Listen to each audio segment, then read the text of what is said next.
Does everyone know? Okay. All right. So if people have questions, just put the hand up or put your hand in the chat if you don't know how to do it in the actual app. Got it, everyone?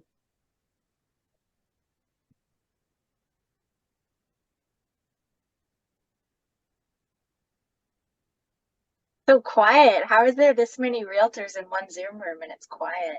It's because they're all muted. Fair. Okay. Well, we'll get started anyway now, right? We have Okay, enough people in here. More will probably join as we go. give me 2 seconds. I'm just gonna go live to the Facebook group. Sorry? I'm just gonna go live to the Facebook group. Okay. We will be live on Facebook.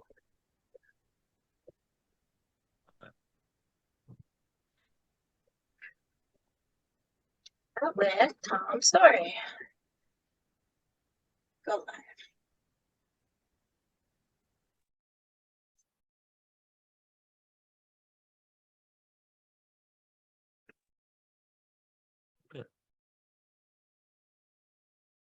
You ready to Talk go? amongst yourselves. Let's do it. Okay. Everyone good? Yep. Right. Tom Story, one of our newest Canadian icons.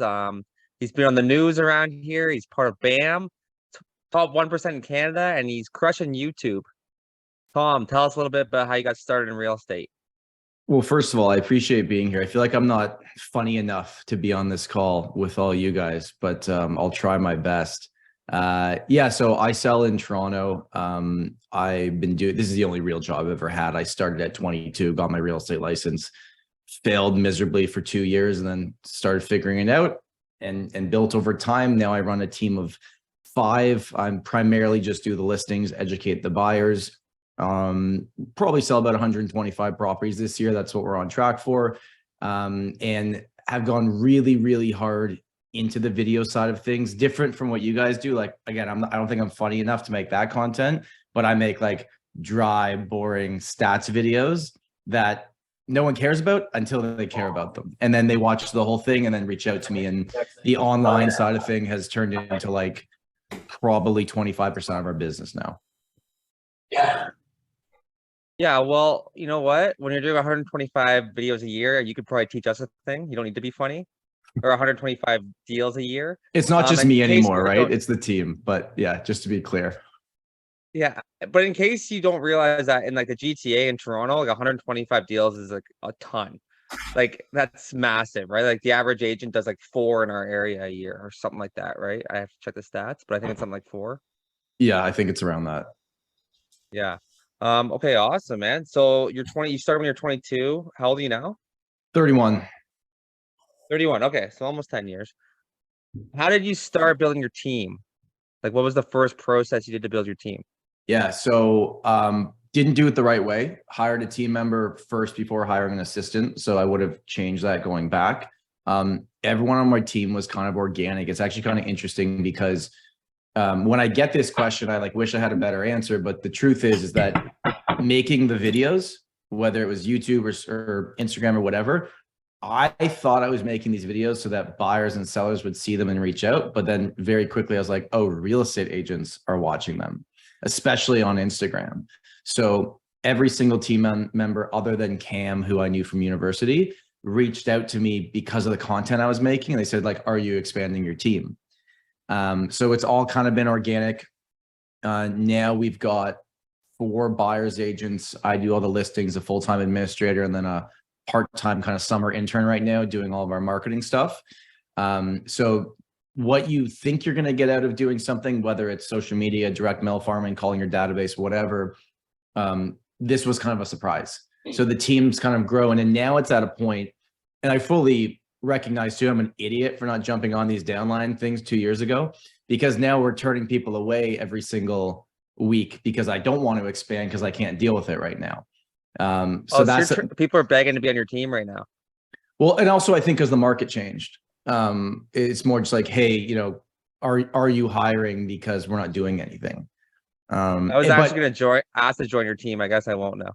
If you want, but then it becomes an adult babysitter thing, right? It's like there's got to be not for you, but there's got to be a give and take, and people join for structure and opportunity, and you can say all the nice things, but They join for leads. People join because they're in a tough situation. They need to be saved kind of at that moment, unless they're brand new and they know no different. But yeah, we've only had one person turnover in 7 years of having the team. So we're a group that I'm like really nervous of disturbing or like screwing up the culture.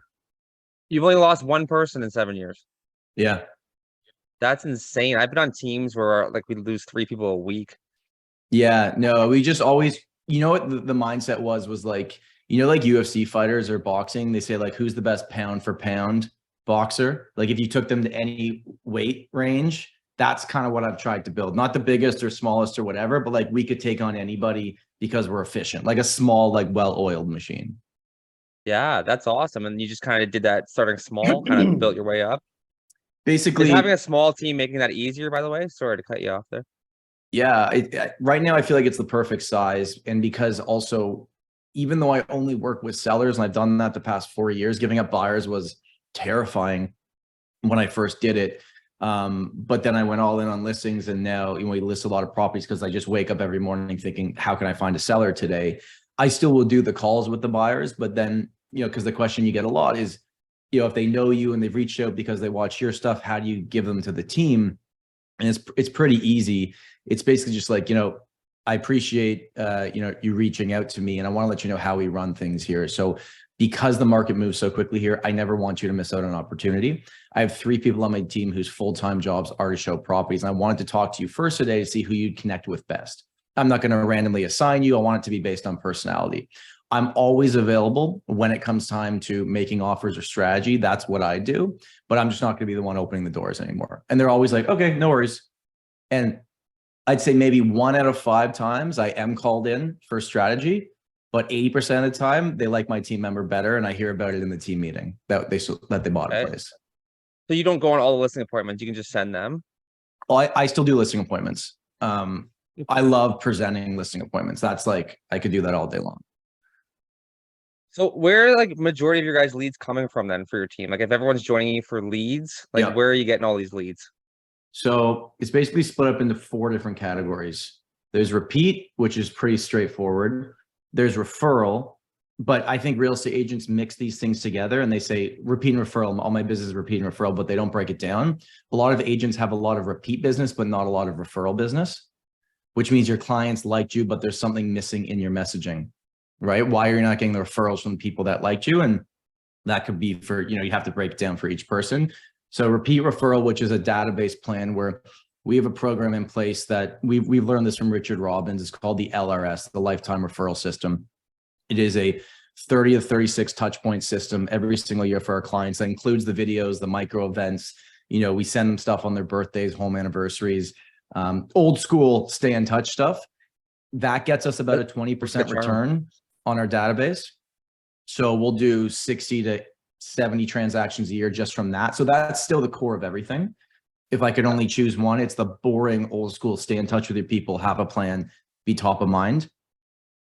Then second would be strategic alliances. So that would be with other real estate agents and with mortgage brokers, or maybe lawyers or whoever else you want, BNI groups, whatever you want to throw in there. That's probably 20% of our business. And that's why I make Instagram content. I don't make Instagram content for consumers anymore, because of our 14,000 followers, probably 12,000 are realtors. So might as well make it for them without telling them I'm making it for them. Yep. And then the last one would be new business. And then new business is split into a few categories. The ones that actually bring us business, YouTube has been insane, like insane. We did 27 sales from YouTube last year. My goal is to do 40 this year, and we're on track. And that's and I can go over the type of videos you'd want to make for YouTube as well. That's number 1. Number 2 is the total opposite. We flyer 10,000 condos every single month, and have done it for 4 years. And we'll probably do 15 to 20 listings a year from that. So that's like 2 ends of the spectrum, right? And then other ways, I guess you could do it, like if you wanted to do paid online leads or open houses or other stuff, I'd clump that into new business too. But right now it's repeat, referral, strategic alliance. And then for new business, it's YouTube and flyers. So you're flyering 10,000 condos a year? A month. A month. Okay. What are you putting in these flyers? Holy crap. Yeah, it's basically I it's no flyer different. one condo regularly every. I like farm a condo area, and like I feel so uncomfortable right now about how little I'm Well, doing. so I started with it's like the Canada Post mail walk, right? So I started with a clump of, I think it was 2,000 units. When I say condos, I mean units, right? Not buildings. Um, Okay, sorry. Yeah, but still, that's a okay. lot. That's still a lot. Okay. Yeah. So we started with 2,000. We saw it was working, and then we clumped into different areas. So we send, and it's direct. It's not direct mail, so it's not like posted, right? It's a flyer. So right now we don't even send solds or just listed anymore. All we do is stats. Here's the last 6 months of data, median price, average price, and then a big ass QR code on the back that when they scan it, it takes them to my Calendly page and they can directly book an appointment with me. So like literally we're listing a property this morning. My assistant's probably listing it right now that I didn't know who this person was. She booked an appointment with me. I saw the time. I showed up at her condo. I did the presentation. She literally had 3 of my flyers stacked together on her kitchen table. And then I got it. So, and what I love about flyers is that, yes, it's expensive. The cost per sale is higher, but all the leads are listings and all I care about is listings. Yeah, listings where you're gonna get buyer, you're gonna get everything from listings, right? Would you be able to post a sample of one of those flyers into the Facebook group at some point? Yeah, week? I can give you my last 5 or 6 we've sent. They're simple, straightforward. Yeah. Yeah, I won't go to the condos you use. I swear I'll do my own, but like You I'm can do really it. It doesn't curious about matter. what you've been doing. I Yeah. really want to amp this up. I didn't know like direct mail was still working that well. So I'd love to hear that. It's slow. It's a 6 to 8 month burn and it's expensive. So Yeah. to give you guys all an idea, like a lead I get from my database, for every dollar I make, I probably spent $10 to get it just based on the entire system. A lead I get for direct mail, I probably spend 20 to 25 cents per dollar earned. So it's Okay. I couldn't have afforded to do direct mail until I figured out my repeat and referral and alliance. Yeah, so you're making 4 times the amount that you're putting into it though. Oh yeah, I would do it all day long. And we're slowly expanding. We started with 25, then 5,000, then 7,500, and then we're picking different areas. Are you buying online leads and everything too still? No, never bought online leads. Never done that. All the the online leads are organic leads. Okay, wow. We want to hear a lot more about what you're doing on YouTube, how you're using YouTube to funnel leads from it, right? Like, are you sending them somewhere? What kind of Yeah. content you're doing? Just run us through everything. Yeah. So if I broke down the YouTube channel, it falls into 4 different categories. There is market update videos, which I do once a month, which I just share my screen and talk about the numbers. These are boring, but people seem to like them. Then it would be list videos. So like I just put out my new 10 best condos in Toronto video. And just to show you how powerful these can be. Last year I put one out called 3 worst condos and it did 25,000 views so fast that I got a legal letter saying I had to take it down because I was impacting the value of the building, which is nuts. Did you get sued? Like, did you have to take it down? I called my lawyer. He said I didn't have to do anything. It's my opinion. But I started feeling bad and I was like, okay, fine. I still won't show my clients this condo, but I'll private the video. But just to show you how powerful these things can be, right? So market updates, list videos, then it would be the ones that are going to get you the most views, comments, and subscribers and likes are the news headline debunking videos. You just go to Google, you type in your market, real estate, you click news, you see what ridiculous headlines have been written. That's now the title of your video. And then you discuss it. Now, these videos don't turn into appointments though, but they do help you build the authority. It's like, oh, some people are here. People are commenting, people are liking, people are subscribing. Those are like the eyeball videos. And then the videos that are the best for actually booking appointments are the really long form educational guides. So we have a 45-minute video called like how to buy a condo, the ultimate Toronto condo buyer's guide for 2023. 45 minutes. Like no one's watching that unless they're interested. It's still at like 6,000 views, but it was trending a lot lower than our normal videos because it's specific. But that video alone, I know for a fact we sold 5 condos this year from that one video. Because well, I would listen to something like that while in the car, like a kind of like a podcast kind of thing. It'd be perfect for something like that. Yeah, and it's the best. And then you ask like, okay, how does it actually turn into an appointment? In the first 30 seconds of every video. So let's say I'm doing a market update video and let's say sales numbers were down 10%. I'd start it by telling them what we're going to talk about. Like, did you hear that Toronto sales numbers are down 10%? Before you go any further in this video, let me know what you think of this. Go into the comments and let me know how you're feeling about the market right now. Welcome back. My name's Tom. I run a real estate team here in Toronto. If you find this video valuable, all I ask you do is you hit that like button and subscribe to the channel. Also, you can go into the first link in the description and book a buyer call, a seller call, or discovery call with me at a time that works for you. So that casual call to action is how every video starts in the first 30 seconds. So that I'm telling them what they can do when they're ready. And That's like your hook and your call to action all in one. It's all in one. It's like trying not to be salesy. It's quick. And then I get into it. And then the Calendly link they click has 3 options: buyer, seller, discovery call. 70% of people click discovery call because it's not as like formal. It's not being like, I'm committing, I'm doing this with you, I just want to talk. And then it turns into one of the 2 of them. Richard has a question. I want to try and get some people in here so it's not just me hogging all the information, because I can learn from you all day. Richard, come on in. Hey, Tom. Good to meet you, man. What would you say, like, how long it took you to get traction on YouTube? Probably 6 months. And did you train like through any of these like Channel Junkies or Levi? Like, did you have someone that you followed to learn all this as well? No, I wish I had actually. I would say honestly, for 3 years, I was throwing videos into the abyss that no one was seeing. And it wasn't until about the pandemic that I was like, oh, I should probably take this seriously. So now the formula is I post a video on YouTube once every 5 days. Like, I'll pre-schedule one. Like, I have one coming out today that I filmed last week. And then I'll do 2 headline videos because they'll get you clicks and views and build the channel. Then I'll do 1 market update video, which won't perform as well, but gets serious people. And then I'll do 1 really long video a month and then kind of rotate that. And then over time, the channel will build. Gotcha. Thanks, man. But I would say, if anyone's like, I don't want to spend all this time building, and like our YouTube channel is almost at 10,000 subscribers, which isn't even like, it's great for that little niche, but that's not impressive on YouTube, right? So you don't need that big of an audience. And that's good for a realtor though, like a local realtor. Like, I feel like that's all you need to build business. I was getting probably more appointments when I had less because it was the more loyal people. Yeah. Like, How if we many, get into the technical side of it. Oh, sorry, go ahead. how many people are in your market? Like, what's the population? Well, Toronto's big. GTA is 7.5 million. But I would say smaller markets, it would be easier. No, I'm in San Francisco, so I'm not not in a small market. Yeah. I didn't even know that was our number. I learned so much from Tom. 7.5 million. I gotta write that down. That's maybe 8 now, GTA. I think Toronto proper is like 3.5.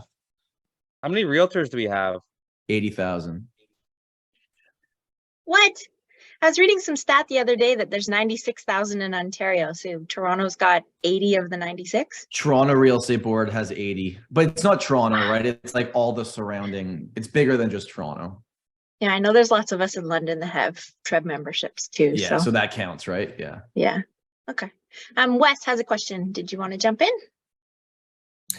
Hey, Tom. I am from Connecticut. I have a really small team, and honestly, I feel grateful to be on the call for the fact that everything you're saying is like, yeah, makes complete sense. So I just want to say really hats off to you. I think what you have kind of set up with your foundation is excellent. And I feel like I'm like 2 steps behind you, hopefully. But I just want to say I appreciate the motivation. And I just want to hear what like your typical weekday schedule looks like. And I know as realtors, we're all over the place, but like, how do you structure your day? Yeah. So basically, and this is like stuff I learned in first year of real estate coaching, right? Like the morning is following up, talking with my team, trying to book appointments, and the afternoon is actually doing the appointments. Because I'm no longer showing buyers properties, I've gotten back probably about 60 to 70% of my time. So I have a lot more time to do things. But basically how it would work now is I look at my calendar every week and I set goals on how many appointments I'm trying to book. So this afternoon, like at 2 p.m., I have a listing appointment. So I know, okay, I've hit my appointment goal today, and my weekly appointment goal is like 3.5 buyers or sellers going to do something in the next 90 days. So that's literally all I focus on. And then I just try to plug it in the calendar.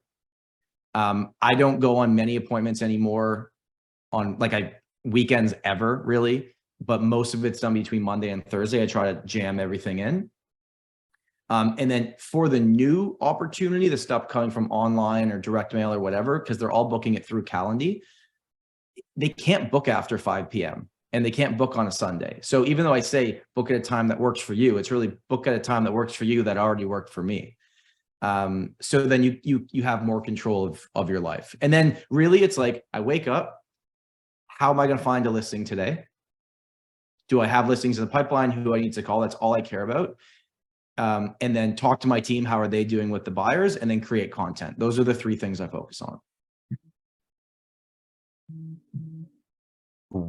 What is the answer to how do I find a listing today usually? Yeah. So then you go back to where all your past business is coming from. So, have I stayed in touch with my database as much as I need to, right? Can I just pick up my phone and call them and have a reason to call them and have a conversation that is going to lead to something? So that would be one.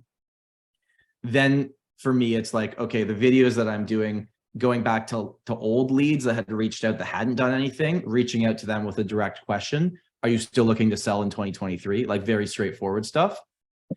And then it's just, am I doing the things I know I need to do, putting out content, sending direct mail flyers, being active on, we do a podcast as well, which gets a lot of viewership. So it's just doing all the content things that find the opportunity. And if I don't have an opportunity, then it's like figuring out what I got to do and focusing on the appointments. How did you get connected to the different news sources? Did they find you through YouTube? No, what actually happened there is the company that I work for has a PR department. But I will say they only found me because my YouTube videos. So for a long time, they were putting maybe like more established older agents on the news. And then they were like, oh, you can talk in front of a camera and you kind of look like you know what you're talking about. I had tricked them. And they started doing like newspaper stuff. I would like take calls and give quotes. Yeah.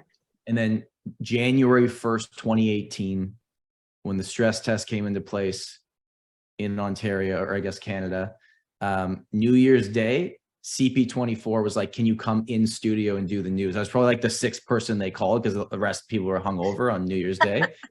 And I said yes, and I went in and I just did it. And now they just keep calling me back. That's basically what happened. And I always say yes. I will move appointments to do the news because if you say no, they move on. And do you think having access to all those different people or all those different news stations having you on, do you think that has helped fuel your business? Yeah, but not in the way I thought. Like I could count on one hand how many people have actually called me and said, like, I watched you on the news. I want to sell my property. That rarely ever happens. But we can put it in our listing booklets that we do the media. It gives me authority to other people in the industry, which then helps me get more referrals. So it's absolutely helped, but not the direct consumer reaching out, but just industry wide. Awesome. And just confidence. Nothing scarier than getting the countdown to do live news. And they don't tell you what questions they're going to ask you. I have no clue. Like it's terrifying. I can do public speaking all day long with no script. Going on the news, like right until it goes live, your heart's beating. Awesome. I feel when you were coming on today.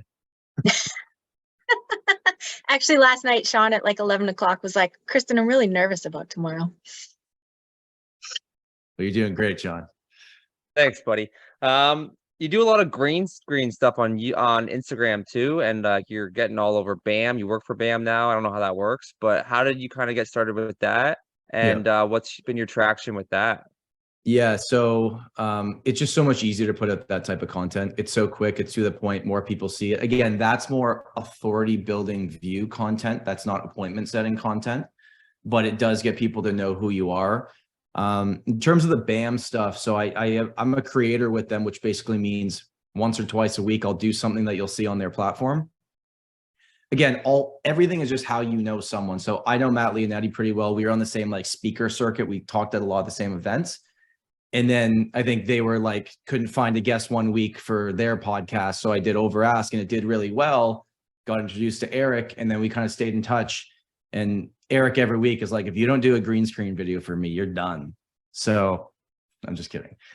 So that's basically why I do a lot of the green screen videos. But I think if you're trying to get out content, it's quick. You don't really need to edit it. You can do it all in the app and people enjoy. Just give them the information and then have a call to action if you want or debunk something. Those videos by far do the best on Instagram. Then on the technical Kelly, side of you gotta- things. Oh, sorry, go ahead. Oh, sorry. No, I was just thinking I had a question, but go ahead, Kristen. Sorry. I was just going to say, when you're making the green screen videos on the technical side of things, like, are you just doing it straight in the Instagram app? Do you have a green screen up behind you or using the Instagram filter?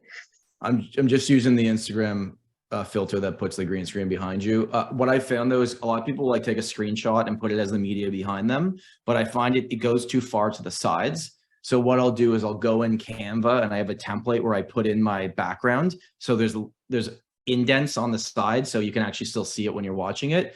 I'll export that, use that behind me, and then just talk. And usually like I screw up lots. So normally I have to film it a few times, but it's all done in app. And are you doing everything off the top of your head or are you writing scripts and watching a teleprompter when you do it?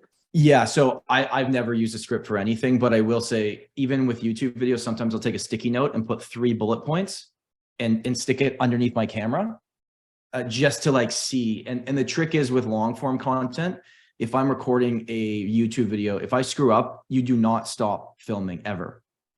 Always keep filming. And then in editing, you just cut it up and then it becomes a full length video. Awesome. Actually, Kelly in the chat said, are you doing the market updates as shorts or long form?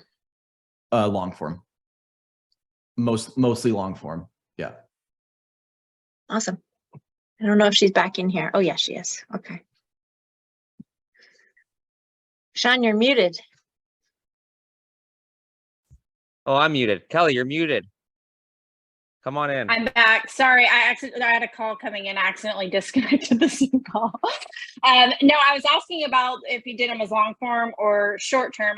That's the one thing I've been super consistent about is doing a market update. But I just try to keep them under a minute, because I feel like people's attention span. So I was just curious on, how long do you make your? And I do a green screen as well with mine. I use CapCut, but it's kind of the same concept to throw a picture back there. But I was just curious how long you made yours. Yeah, I mean, if you're putting out on Instagram or TikTok, I think a minute's perfect. To the point, I agree. I think people go to those platforms to be entertained and they want quick hitting content. But for YouTube, it's going to be a 5 to 7 minute video where I'm really going to break things down because I think people go to YouTube to learn, and I think they go to the other apps to be entertained. That makes sense. Yeah. Okay, that's good info. Thank you. Yeah, no worries. What was I gonna say? Are you getting lots of referrals from like your TikTok and Instagram short form stuff? Because like I noticed I'm getting a lot of referrals from the States, and even just kind of outside the area. I'm starting to get more referrals just from the online presence. I was wondering how that's working for you. Yeah, I'd say that's pretty much all Instagram is for us these days is inbound realtor to realtor referrals. They have someone moving to my market and they'll send me like tons of them start as DMs as like, hey, I have a client coming. Do you service this area? So yeah, that's been a big part of our business. We'll probably do 20 to 25 inbound sales a year from realtor referrals. Now I do go to a lot of conferences and things like that. So I try to be visible in the community, but the content certainly helps. Awesome, man. I'm loving this. And I want to start getting more on YouTube too. And I've just been doing shorts for now, and it's been growing my subscribers pretty fast, but I want to kind of cut it into some helpful content, kind of like this, where I'm actually getting business from it now. How often would you suggest posting as if you're just getting started? I mean, if you can only do once a week, post on a Sunday morning. I find that's the best day to actually people to watch it because that's when we do our podcast when it comes out every Sunday. But like if you're really, so a good example, if we take me out of this, the podcast co-host I have, Steve Karish, she's a friend of mine in BC, and he started a YouTube channel because I was telling him I was getting traction. He had 0 subscribers. He posted 3 videos a week for 6 months, like really went all in, and got very limited results. And then he posted 1 video that was a throwaway video that did 225,000 views. It got blessed by the algorithm. Something happened, which on YouTube is equivalent to like 6 million on TikTok, right? And then he got 2,500 subscribers. And now he's like, me and him are going back and forth. He's almost at 10,000. And I think last year he did, I think just under 300 GCI just from YouTube. Wow. So, and he shoots his videos on an iPhone XR with a, like, you know, you don't need all this fancy stuff. It doesn't hurt, but you don't need it either. And it's just crazy. Like, my kind of like somewhat controversial take on social media for real estate agents is like, if you want to feed your ego, go to TikTok and go to Instagram. If you want to feed your bank account, go to YouTube, because that's where people feel like they know you. And like, when they're reaching out now, they're like, it's so cool I'm talking to you. I'm like, dude, I make videos in my basement. but they watch you. They watch you all the time. And there's something about maybe viewing someone on a screen that's ingrained in our brains as humans that I know it's so weird. It's like, it's hard to explain, but not only is the business amazing, but the type of opportunity that comes in, they're not interviewing 5 people like an online lead. They're like, Tom, it's so cool. We're talking. We're so excited to work together. Like, how do we get started? It's the best. It's better even than a referral from my database, because they already know exactly who I am. Yeah. Oh, you know what? Jamie, We've got a come in here. question in the chat. Jamie has a question. Yeah. Okay, so I've been starting to do YouTube as well. I see a lot of everybody else in here doing it also, but like, how important right now is SEO and hashtag and research before you make the videos? Because I'm trying to do that, answer the public, and looking for a bunch of things as far as keywords before I start. Are you doing it too? It is important, but I would say tags and hashtags, I don't even pay attention to anymore. All I pay attention to is the title of the video and the thumbnail. Is it a good title, and are people going to click on the thumbnail? Because if not, no one's going to see it, even if it's great content. Are you using things like TubeBuddy at all, or?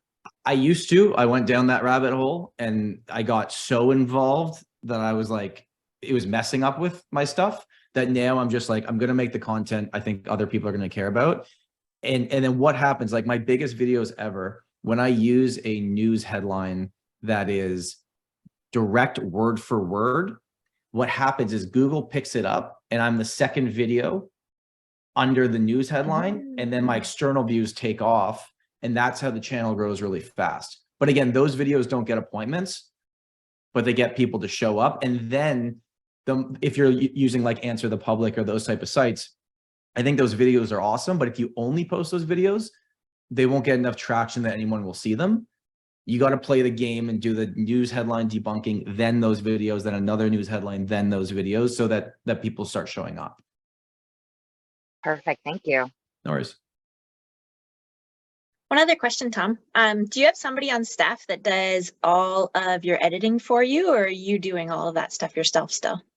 I've split it up. So I wouldn't recommend you do your own editing. But I do, for my YouTube videos, I do edit them. But in Final Cut Pro, I've got it's such a system now that it takes me literally 20 minutes. So I don't mind. But for the podcasts, for all the short form stuff or cut up stuff, other than the green screen, because that's just on my phone, we do have an editor that we use.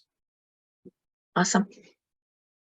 I know Sean and I were trying to find somebody to help us with a little bit of stuff, and we're trying to figure out the best route to go, how to find somebody to come in and help us with editing. It's tough. Like, when you start making content, don't worry. You'll get 6 emails a day from people telling you your content sucks and they want to edit for you. Like, that's all I get. But I would say hire 3 people, get 3 different results, see which one you like the best, and then keep working with that person. You can Upwork.com is pretty good. Upwork. The operation. What's that? Upwork? on my- I'll put that in the group. Upwork. Noel has a question. Come on in, Noel. Hey, Tom. So you mentioned on YouTube what you're finding is that the thumbnail and the title is super important. And you touched on what sort of title has been really good for you for getting views. But what are people looking for in a thumbnail, or what's the algorithm looking for? Like, what makes a great thumbnail when you're putting a video on YouTube? Yeah, it's a good question. So, and by the way, to make my thumbnails, I use Canva. I don't use some fancy Photoshop or anything. Like, I have a file on Canva with 100 things. So it's usually what I'll do for my thumbnails. Sean, can you make me co-host and I'll share my screen, or can I do it? Kristen, make him co-host. I don't know how to do that. Sean, quit bossing me around. Okay, sorry about that. There you go. Okay, cool. Me and Just give Kristen me a are sec. best friends. I'll just show you to like why maybe one worked or one didn't. So if I go to my videos and I click popular, the thumbnails that are performing the best, the news headline ones always just do amazing because people think they're clicking on a news on a news channel, not mine. And then you can see these ones are very scary thumbnails where, again, I don't want to make the type of content that's super negative. I will use that to get you there and then give you my side of the story. So a lot of it is just me with something in the background or keeping it very simple. Or like a bear about to eat me. That one worked pretty well too.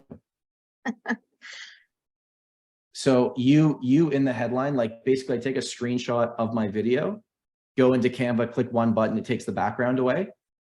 And then I'll put one or two words. But I actually think the titles of these videos are the reasons they did so well, not necessarily just the thumbnail. Awesome. Thank you. Yeah, no worries. That was awesome. Thank you for that.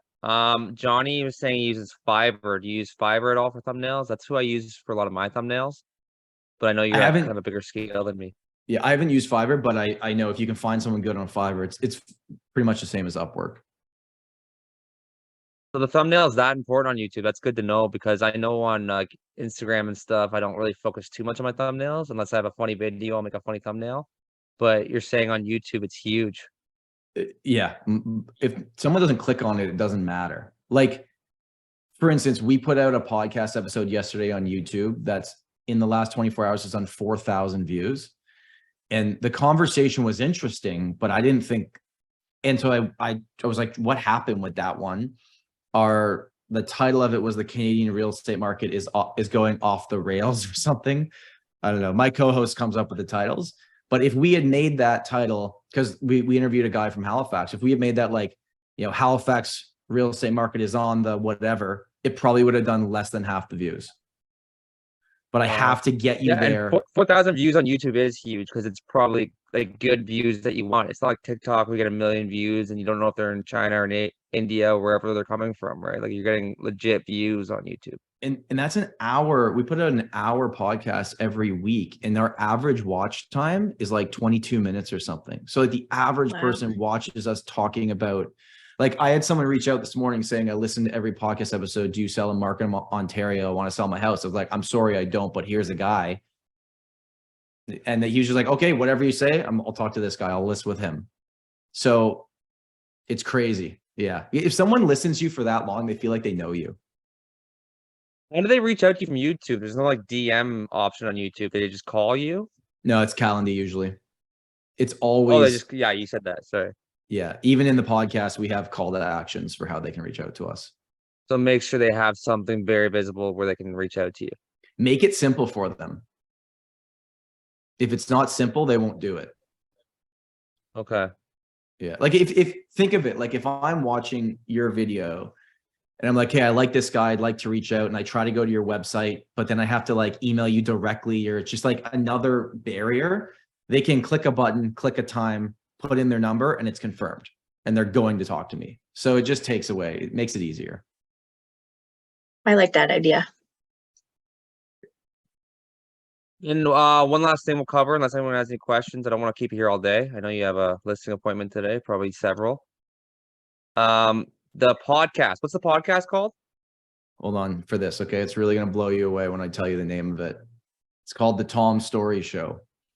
Whoa. Wow, that's pretty great. Hey, you know what? That's a great name, though. You got to utilize that name. And how's the podcast been helping you grow your business? I thought it was going to be a major waste of time. We're now 56 episodes in, and we're averaging 850 audio downloads per episode and about 3,000 YouTube views per episode. It's the biggest thing I've ever done. It's bigger than the videos. It's bigger than the news. It's when you get someone that listens to you for an hour a week, when they're ready to do the thing that they want to do, they're likely going to call you. But you gotta show up every week. We're always 1 week ahead. We're always pre-recorded 1 week ahead. Having a co-host made it doable. If it was just me, it would have never happened. And you have to split roles. My role is book the guest, host the show, ask the questions. Steve's role is do the editing, do the thumbnail, get everything ready to be posted, and jump in with like counter arguments so it's not just us agreeing at all times. But yeah, I would say it's like, because most real estate podcasts, if you look them up, they post 6 episodes and then they give up. Yeah. We've been doing it for a year. Yeah, we've had Nick on 2 weeks ago. He was saying something like that. If you make it past 11 episodes, you're in the 1% or something like that. I get an email every week. Our episodes go in the Apple top 150 in business podcasts every week consistently. And like, if you can keep going with it, it's massive, but it does take time. That's like, it's not easy to do. But it's probably fun too. Like it's a way to break up the business a little bit. So it's so much fun. You can have casual conversations. We don't have scheduled questions. We'll never tell the guests what we're going to ask them. Like, it's just a fun time. And you're making a passive income from YouTube in this podcast now, I'm assuming. Yeah, but just to put it in perspective, like my main channel last year did like 700,000 views, and YouTube paid me $3,600. Wow. Hey man, if they pay me $20, I'd be happy. But we did about 320 in GCI last year from YouTube leads. Wow. And that's on top of your repeat and referral. That's what I've been trying to like take people and shake them and be like, guys, like this is on top of your regular business. This isn't just your business. This is an add-on. Like it's insane. And all these people are new blood coming into your business. And in a market that mathematically you're going to have less opportunities this year compared to last year and the year before, you need new opportunities. If you just rely on repeat and referral, you'll get it, but it's going to be a smaller piece of the pie just based on how many transactions take place. Are you cold calling or door knocking or anything like that at all on your team? No, I've never done it and I never will because it scares the hell out of me. I cold call every day. So I'm feeling like I'm archaic right now. No, it works. I was so terrified of it. I took every other opportunity I had to try to never have to do it. And I haven't had to yet. But if YouTube doesn't work anymore, I'll be cold calling. Awesome. Anyone else have any questions? Kristen, you want to say anything? No, I think I'm good. That was really awesome. Thank you so much for joining us today. Really I feel like I have 2 full pages of notes. Awesome. Well, thank you for having me. I appreciate it. Send me those notes, Kristen. Hey, you're not the boss of me. I could have asked you questions all day, so we're going to have you on again in a few months for sure. You know what you guys can do on the Zoom call next time? You can get like one of those AI programs and it will listen. And then when it's done, it sends you a breakdown of the entire conversation with bullet points. We were actually going to hire someone to do that. So can you remind me to do that? That's genius. I'll find out what it's called, but like it's on the Otter.ai. Yeah, that's it. I think it's that. Oh, I've got AI Note Taker by Fathom on here too. I just haven't set it up yet. That was supposed to be between appointments job, so we're firing between appointments. Sorry, BA, you're out. AI's in.